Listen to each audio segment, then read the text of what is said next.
Barbie story টাইমে আজকের গল্পে চলো দেখে নিই। এই কটা দিন আপনাদের বাড়ি খুব আনন্দের সঙ্গেই কাটলো।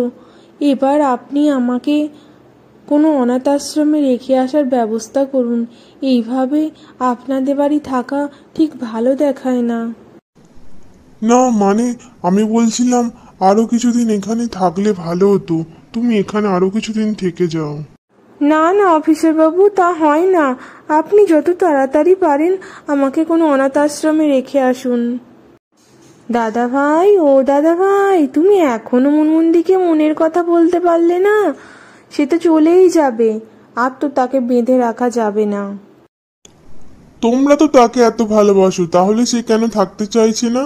আমার মাথাটা তোমরা খারাপ করো না আর। তার তো অভিমান হয়েছে দাদা ভাই, তুমি না বললে তার অভিমান ভাঙবে কেমন করে? জগন্নাথের পুজোটা বেশ ভালোই কাটলো কিন্নি, খুব মজাই হলো। তা রথের উৎসব তো মিললো, তোমার ছেলের কি মতি গতি শুনি? তার কি কাণ্ড, সে কি করতে চাইছে কিছু বুঝতে পারলে? হ্যাঁ তা তো, তবে তাকে তো বিয়েতে রাজি করাতে হবে, সেটা তো আমাদেরই করতে হবে। তুমি শুধু দেখো আর কোনো কাজই করো না। যাই দেখি ছেলেটাকে রাজি করানো যায় কিনা। মেয়েটাকে এইভাবে চলে যেতে তো দেয়া যায় না। যাও যাও দেখো তোমার গুণদার ছেলে কি বলে। কোনো কমেরই তো সে নয়। আরে বাবা, হাতের সামনে দিয়ে সুন্দরী মেয়ে চলে যাবে, তবুও সে কিছুই করতে পারবে না। বাড়িতে একটা বিয়ের অনুষ্ঠান হলে কত আনন্দ, সে আর বোঝাবে কাকে। যাই, আমি বাইরে থেকে একটু ঘুরে আসি, যা পারে করুক মা ছেলেতে। মা, তুমি আমাকে ডাকলে? হ্যাঁ বাবা, আমি তোমাকে ডাকলাম, এখানে বসো, তোমার সাথে আমার কথা রয়েছে। বলছি বাবা, মুনমুনকে তোমার কেমন লাগে? মুনমুন মেয়েটি বড়ই ভালো, ঘরোয়া, সমস্ত সংসারের কাজকর্ম সে করতে পারে। তাই আমার আর তোমার বাবার ইচ্ছা তোমার সাথে মুনমুনের বিয়ে দেওয়ার। এবার বলো তোমার কি মতামত? মেয়েটা চলে যাবে অনাথ আশ্রমে, এটা আমার খুবই খারাপ লাগছে।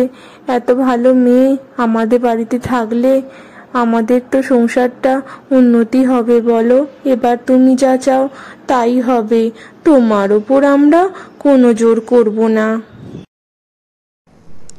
আমি জানি মা, মুনমুন খুবই ভালো মেয়ে। তোমরা যা চাও তাই হবে। তোমরা বিয়ের ব্যবস্থা করো, আমি রাজি আছি। আমি জানতাম বাবা তুমি আমার কথা অমান্য করবে না। তবে এবার বাড়িতে ধুমধাম করে বিয়ের ব্যবস্থা করা হোক।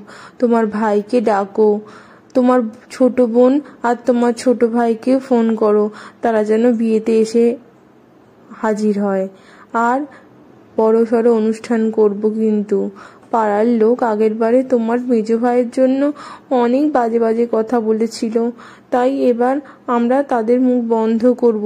তোমার বিয়ের অনুষ্ঠান করে সবাইকে নিমন্ত্রণ করে খাওয়াবো। তুমি এবার যাও আর মুনমুনকে একবার ডেকে দাও আমার কাছে। মা মুনমুন, আমার ইচ্ছা আমার বড় ছেলে মোহনের সাথে তোমার বিয়ে দেওয়ার। তুমি কি রাজি আছো মা আমার বাড়ির বৌমা হতে? বলো, তুমি যা বলবে তাই হবে। আমার মতো অনাথ মেয়েকে আপনারা বাড়ির বউ করতে চাইছেন কাকিমা, এ তো আমার খুব ভাগ্যের ব্যাপার। কিন্তু অফিসার বাবু তো আমাকে পছন্দ করেন না, আমি কি করে রাজি হব কাকিমা? আরে পাগলি মেয়ে, তার তোমাকে খুবই পছন্দ, না হলে কি একবার বলাতেই সে রাজি হয়ে যায়? তুমি কিছুই বোঝো না। মুনমুন, বাড়ির সবাই আমাদের বিয়ে দিতে চাইছে, তুমি প্লিজ রাজি হয়ে যাও, না করো না আর। ঠিক আছে অফিসার বাবু, আপনি বাড়ির সবার জন্য যখন আমায় বিয়ে করতে চাইছেন। মুনমুন, তুমি ভুল বোঝো না আমায়। মুনমুন, তুমি যে চলে এলে এইভাবে, তোমাকে তো কিছু বলার ছিল আমার। এ কি অফিসার বাবু, আপনি ফুল নিয়ে এসেছেন কেন? কি বলার ছিল আপনার আমাকে? এটা আমি তোমার জন্যই এনেছি, এই নাও। আমার জন্য এনেছেন? বা খুব সুন্দর তো দেখতে ফুলটা, খুব ভালো হয়েছে। ফুলটা আমাকে দাও, আমি তোমার মাথায় লাগিয়ে দিচ্ছি। বা খুব সুন্দর লাগছে তোমায়, তোমাকে আমার খুব ভালো লাগে। এটা আমি তোমায় কিছুতেই বলতে পারিনি এতদিন। আমি আপনার কাছে এটাই শুনতে চেয়েছিলাম এতদিন, কারণ জোর করে তো কিছু হয় না। বিয়ে সারা জীবনের সম্পর্ক, এটা তো ছেলে খেলা নয়। তুমি সারা জীবন আমার পাশে থাকবে তো মুনমুন? আপনারা সবাই আমাকে যেভাবে আপন করে নিয়েছেন, আমি কি কখনো আপনাদের ছেড়ে যেতে পারি?